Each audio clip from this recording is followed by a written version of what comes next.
Semoga kita semuanya akan mendapat pahalanya. Juga almarhum tempat yang terbaik Allah SWT. Kita lanjutkan dengan tausiah waktu selesai.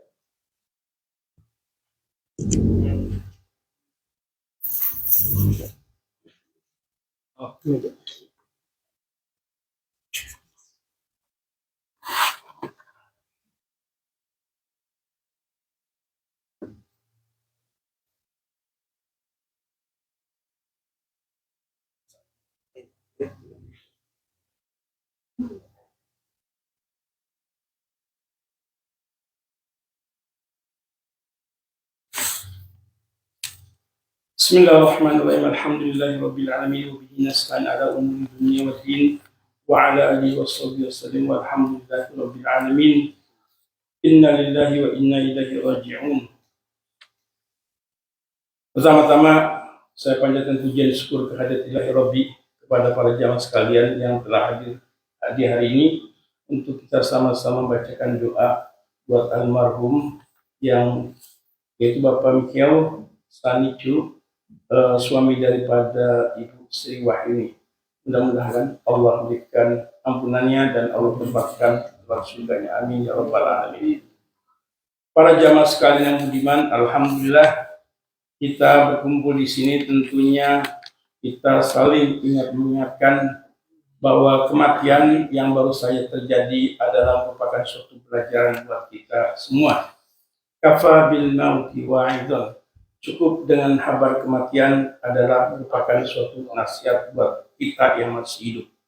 Jadi kalau ada nasihat, ada orang yang meninggal, tentunya apa reaksi kita? Tentunya kita hendaklah mengadakan suatu evaluasi. Sudahkah kita hidup di dunia ini siap untuk kembali ke hadirat Ilahi Rabbi dengan amal ataupun dengan bekal-bekal yang akan kita bawa ke sana? Juga kita mengetahui bahwa hidup dan kehidupan kita ini sangat singkat sekali. Sehingga buat kita itu boleh katanya hendaklah kita mengadakan evaluasi dan kita belajar persiapan-persiapan apa yang harus kita hadapi sebelum kematian itu tiba. Memang banyak hadis-hadis ataupun doa-doa yang mengajarkan kepada kita bagaimana hebatnya kematian yang akan diderita oleh seorang. Tentunya dalam hal ini pun Rasulullah SAW mengajarkan kepada kita suatu doa yang sangat singkat sekali yang beliau sampaikan, yaitu Allahumma hawwin alaina fi sakaratil maut wa najata minan nar. Ya Allah, berikanlah kemudahan saya, kemudahan kami ketika sakaratul maut wa najata minan nar, dan bebaskanlah atau selamatkanlah kami daripada neraka.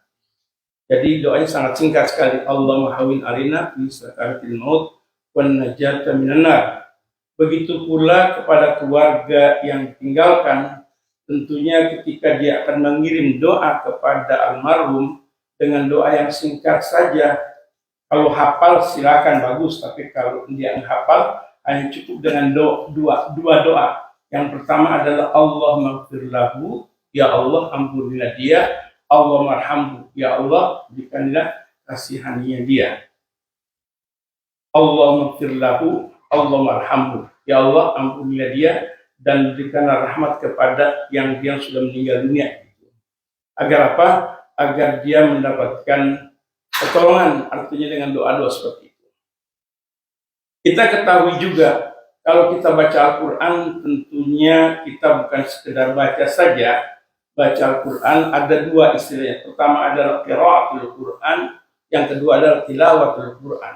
Qiraatul Quran bermakna kita membaca Al-Quran tanpa mengerti atau memaknai akan isi-isinya. Tapi kalau tilawatul Quran adalah kita mengerti ataupun kita memahami Al-Quran itu dengan maknanya, dengan tersirat dalam maknanya itu tersendiri. Karena apa? Karena Al-Quran itu sendiri diturunkan oleh Allah pada malaikat Jibril, pada Rasulullah SAW, dan isinya sangat padat, walaupun singkat tapi isinya padat. Dia penuh dengan isi yang namanya balaghah, sastra. Dia isinya boleh katakan cukup lengkap dan penuh hikmah, dan banyak sekali kisah-kisah yang bermanfaat, dan juga banyak juga yang kita ambil faedahnya, yaitu daripada doa-doa daripada Al-Quran Karim. Berikut ini saya pun akan juga menyampaikan yang singkat-singkat saja karena tidak usah panjang-panjang. Berikut ini kita sering mendengarkan kata-kata hasbunallah ni'mal wakil ataupun la ilaha illa anta subhanaka inni kuntu minadz zalimin. Aplikasinya bagaimana? Nah, ini dikatakan dari salah seorang sahabat mengatakan bahwa salah sahabat mengatakan dia sangat sagum kepada orang yang dalam keadaan takut dan keadaan mengerikan, dan Allah berikan kemudahan buat dia yakin dengan doa Al-Quran apa yang dibaca, hasbunallah wa ni'mal wakil, hasbunallah wa ni'mal wakil. Ini yang terjadi bagi saudara-saudara kita yang tinggal di Gaza, yang sering mengucapkan bagi mereka adalah hasbunallah wa ni'mal wakil. Apa artinya? Cukuplah Allah sebagai penolong dan cukuplah dia adalah sebagai pelindung. Apabila dia meninggal setelah dia bertawakal pada Allah, dia insya Allah dia akan meninggalkan dalam keadaan mati syahid. Itu jadi kalau kita dalam keadaan takut, bukan saja di Gaza, di mana saja kita dalam keadaan takut, hendaklah kita senantiasa berdoa dengan hasbunallah ni'mal wakil, hasbunallah ni'mal wakil, hasbunallah ni'mal wakil. Di segi lain juga ada yang namanya kesedihan. Kadang-kadang kita mempunyai suatu kesedihan. Boleh jadi kesedihan itu ditinggalkan keluarga, ataupun kesedihan itu kita di PHK ataupun fire dari job. Hendaklah kita bacakan la ilaha illa anta subhanaka inni kuntu minadz zalimin. La ilaha illa anta subhanaka inni kuntu minadz zalimin. Jadi kita berdoa dengan doa-doa yang singkat ini. Jadi saya ulangi, yang pertama adalah apabila kita dalam keadaan ketakutan, kesedihan, hendaklah kita baca hasbunallah ni'mal wakil. Dan apabila kita dalam kesedihan, hendaklah kita baca la ilaha illa anta subhanaka inni kuntu minadz zalimin. Para jamaah sekalian yang budiman, tentunya banyak yang kita ambil daripada pelajaran-pelajaran Al-Quran Karim. Kalau kita perhatikan banyak Al-Quran Karim itu merupakan suatu misal, amsal, ataupun dikatakan wadrib lahum amsal. Ambillah suatu misal yang disampaikan dalam Al-Quran adalah merupakan suatu teguran yang keras sekali kepada kita, tapi kadang-kadang kita tidak memahami maknanya, apa yang tersirat dalam maknanya. Makanya kalau kita baca Al-Quran sambil kita maknanya, baru kita akan mengetahui Quran itu akan jadi sahabat kita nanti.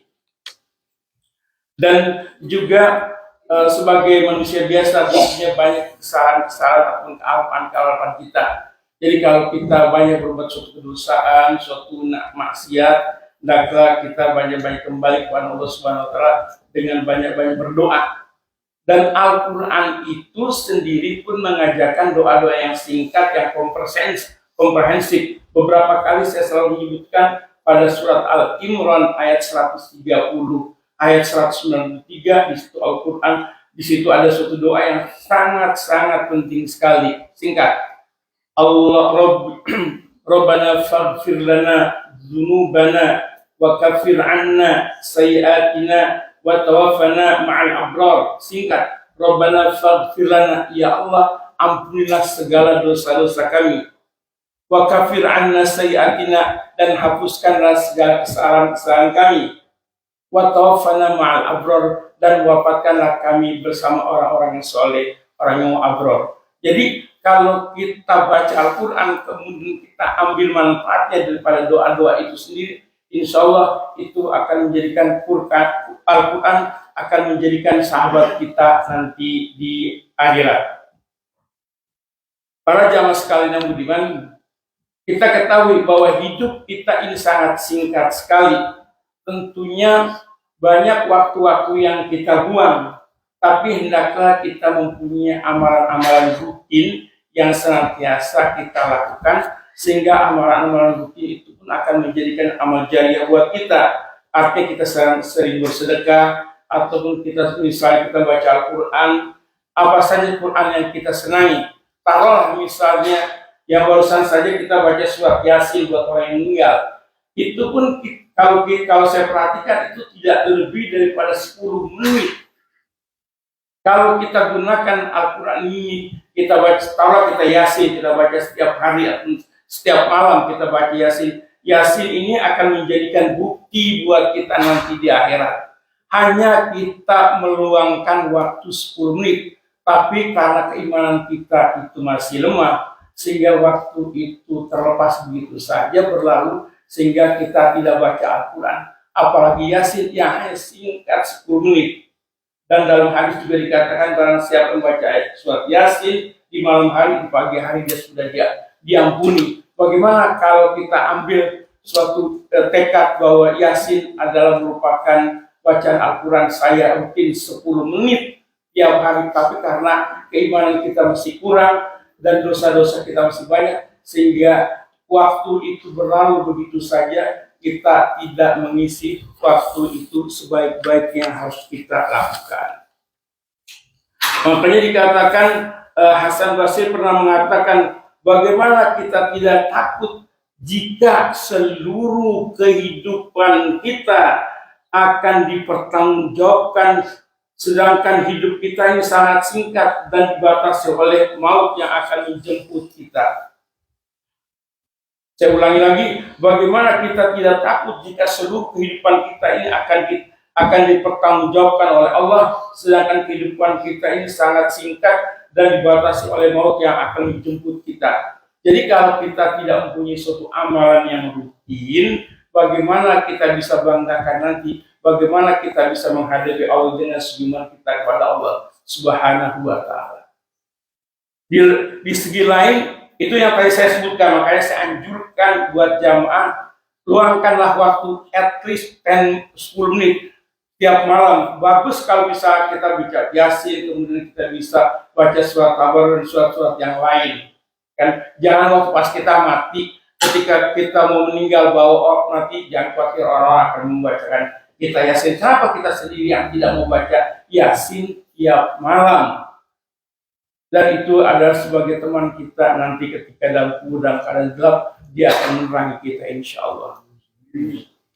Bagi para jamaah sekalian yang budiman, di segi lain juga dulu pernah saya selalu sebutkan, ketika kita akan tidur, cobalah kita juga baca surat misalkan Qul huwallahu ahad 3 kali dan Qul huwallahu ahad, Qul a'udzu birabbil falaq, Qul a'udzu birabbin nas. Itu merupakan suatu amalan-amalan rutin kita. Dan kita ketahui bahwa an-naum akhul maut, tidur itu adalah saudaranya mati. Jadi orang yang tidur istilahnya enjoy, dia bisa istirahat. Tapi di segi lain dikatakan itu adalah saudaranya mati. Orang yang tidur tidak tahu apa-apa. Yang kadang-kadang tidur, karena tidur adalah merupakan mati yang pertama. Mati yang kedua, ya artinya waktu pas kita tidur kita tidak bangun lagi, itu namanya mati yang kedua. Jadi apa yang harus kita lakukan, kita sebagai seorang muslim, seorang beriman, apabila kita tidur kita tidak mempunyai persiapan. Yang selalu saya sebutkan kepada para jamaah semua, hendaklah kita tidur dalam keadaan berwudu. Jangan lupa kita baca ayatul kursi, karena dengan bacaan ayatul kursi itu malaikat akan menjaga kita. Kemudian juga kita akan diampuni segala dosa-dosa kita ketika waktu tidur. Dan ketika tidur tentunya kita yang singkat kita baca Allahumma inni ala maaf, doa tidur ya. Bismika Allahumma ahya wa amut. Kali itu kita baca doa itu kan. Nah setelah kita baca, tadi saya sebutkan, pertama adalah kita baca itu, pertama wudu, kemudian kita baca ayatul kursi, kemudian kita baca Bismika Allahumma ahya wa amut, dan jangan lupa kita baca La ilaha illallah, tidur. Apabila kita tidak bangun lagi, insya Allah kita dikategorikan mati dalam keadaan husnul khotimah. Karena apa? Akhir hidup kita itu sudah mengucapkan La ilaha illallah. Makanya dikatakan kita berdoa, Allahumma ja'al akhir kalami La ilaha illallah.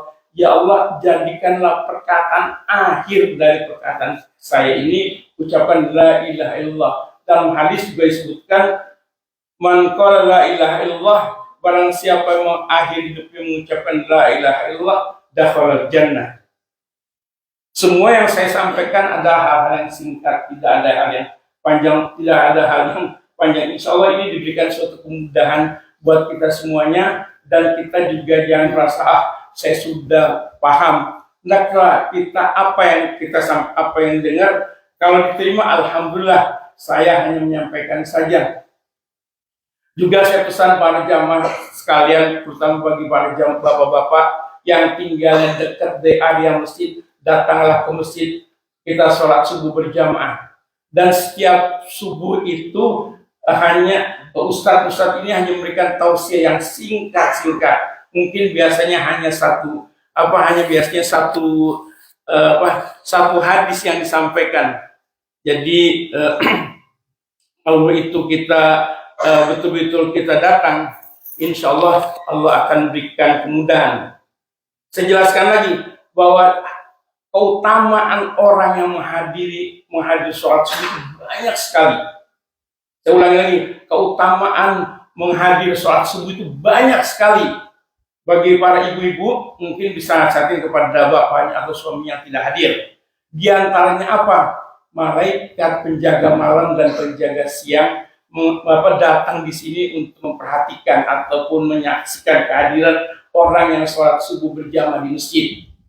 Yang kedua, Rasul SAW telah memberikan kabar gembira kepada mereka yang datang dari rumah ke masjid dalam keadaan gelap. Insya Allah berilah kabar kepada mereka akan mendapatkan nur atau cahaya nanti di hari akhirat. Yang ketiga adalah setiap langkah yang diinginkan itu diampun dosa-dosanya dan diangkat derajatnya. Jadi kalau ini kita lakukan, insya Allah ini bermanfaat dan ibu-ibu bisa sampaikan kepada bapak-bapaknya. Dan tergantung kepada kita, apakah kita yakin dengan hadis Rasul SAW. Tentunya kita harus meyakini hadis Rasul SAW itu adalah hadis yang benar. Itu yang penting sekali. Yang tadi Ustadz Bilal dia menyampaikan suatu tausiah. Jadi kita pun di sini mendapatkan cerahan agama, yaitu tausiah dari Ustadz Bilal tadi. Dia dalam panjang lebarnya dia menerangkan tentang soal sombong, soal takabur, soal kesombongan seseorang. Yang mana kesombongan itu adalah naruh di manusia, yang biasanya orang kalau sudah pangkatnya naik, rezekinya bertambah, nikmatnya hebat, rumahnya bagus, ada di dalam dirinya itu merasa saya lebih super dengan yang lain. Kalau kadang-kadang kita tidak akui, kita tahu kalau sudah terasa pada diri kita, buru-buru kita harus tobat. Karena apa? Dalam hadis Rasulullah SAW mengatakan tidak akan masuk surga. Saya ulangi lagi, tadi Ustadz Bilal mengatakan, saya masih ingat perkataan beliau, tidak akan masuk surga seseorang yang ada di dalam hatinya itu kibir, sombong. Tidak akan masuk surga. Jadi kalau kita ada hal-hal yang seperti itu terasa pada diri kita, cepat-cepat kita beristighfar kepada Allah Subhanahu wa taala agar kita tidak termasuk orang yang sombong, karena orang sombong adalah teman setan. Setan itu sombong dengan Nabi Adam. Kisahnya panjang, tapi saya tidak akan sampaikan. Mudah-mudahan hal yang singkat ini merupakan suatu manfaat buat kita semuanya dan menjadikan suatu pelajaran buat kita sebagai suatu reminder. Dan Allah mengetahui semuanya. Mudah-mudahan Allah memberikan kepahaman kepada kita. Allahumma inni as'aluka ilman nafi'an wa rizqan thayyiban wa amalan mutaqabbalan. Insyaallah akan dilanjutkan kepada Hina saudara Tejo yang akan meneruskan doanya. Wallahu a'lam bishawab.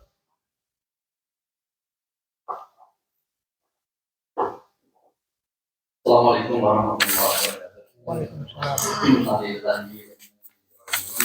Pertama saya keluarga mengucapkan duka cita yang mendalam kepada Ibu Sri Wahyuni, yang mana suami tercinta adalah Allah.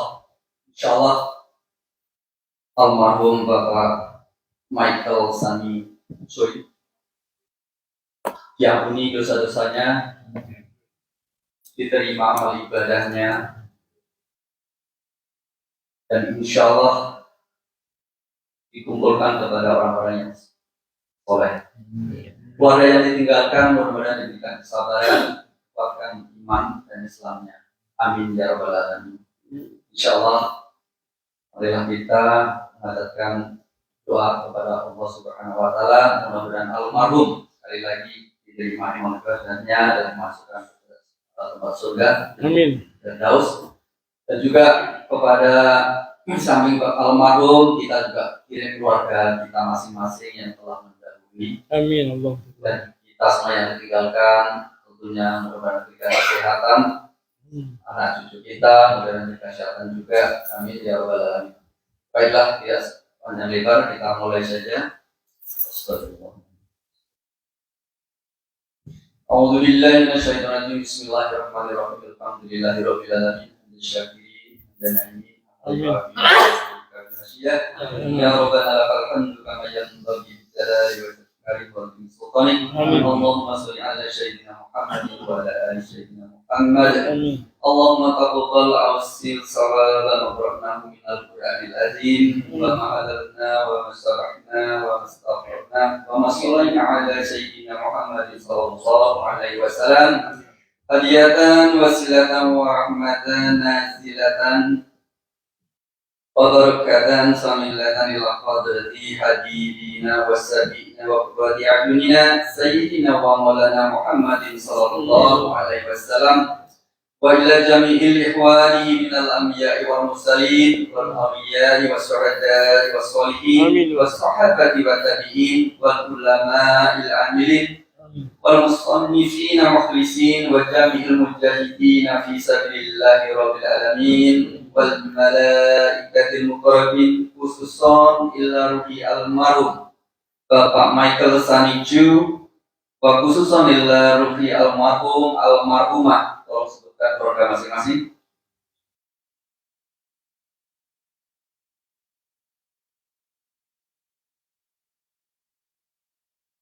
Summa ila jamil ahli kubur minal muslimina wa muslimat wal mu'minina wal mu'minat min masarikil ard wa magharibiha bariha wal akhriha khususan ila abaina wa ummahatina wa ajdadina wa jaddadina wa nahnu khususan ila man nida'naha nabisabi wa li ajlihi.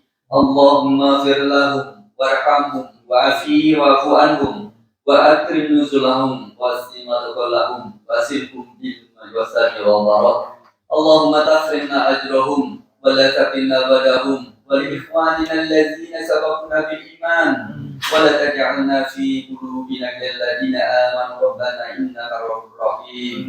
Ya ayyuhan nafsul mutma'inah irji'i ila rabbika radiyatan mardiyah fadkhuli bi ibadihi fadkhuli jannati. Allahumma ya Allah ya Rahman ya Rahim, ampunilah dosa Bapak Michael Sani Choi dan keluarga kita yang telah mendahului ya Allah. Maafkanlah kesalahan dia ya Allah. Masukkan ke dalam surgamu ya Allah. Keluarga kita yang tinggalkan kesabaran kekuatan iman ya Allah ya Rahman ya Rahim. Allahumma arhamna bil Quran waj'alhu li imama wa nura wa huda wa rahmah. Allahumma dzakirna minhum ma nasiltu minhum ma jahiltu warzuqna tilawatahu al-lail wa atrafan nahar waj'alhu li hujjatan ya rabbal alamin. Ya Allah, karuniakanlah Al-Quran sebagai pemimpin kami ya Allah. Anugerahkan Al-Quran sebagai cahaya kami ya Allah. Al-Quran sebagai petunjuk kami dunia dan akhirah ya Allah ya Rahman ya Rahim. Mudahkanlah kami untuk membacanya ya Allah. Mudahkanlah kami untuk menghafalnya ya Allah. Mudahkanlah kami untuk menghayati syariat ya Allah ya Rahman ya Rahim. Allahumma la ta'allama damban ila ghafata wa la hamman ila farajta wa la qadiyatan ya arhamar ya rahimin. Ya Allah ya Rahman, ampunilah dosa kami ya Allah.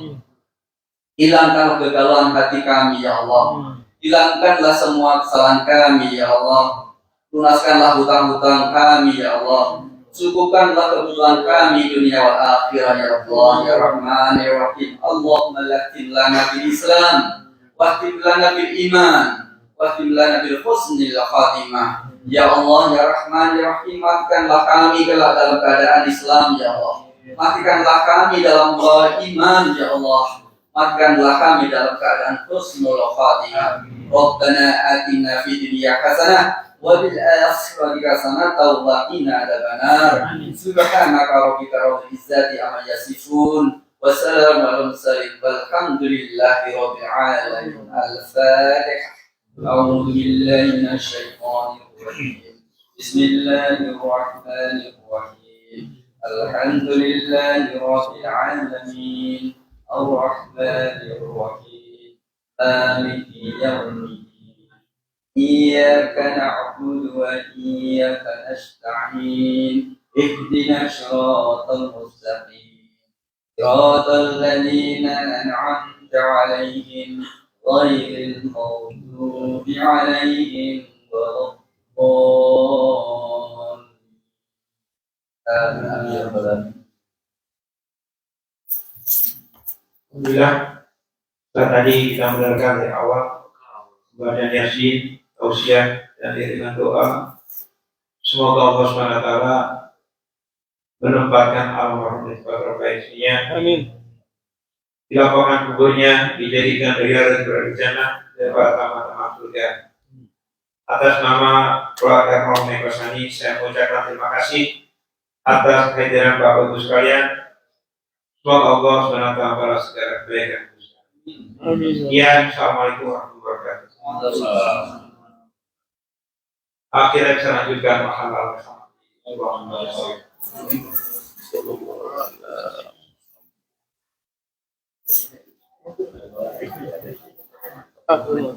Allah.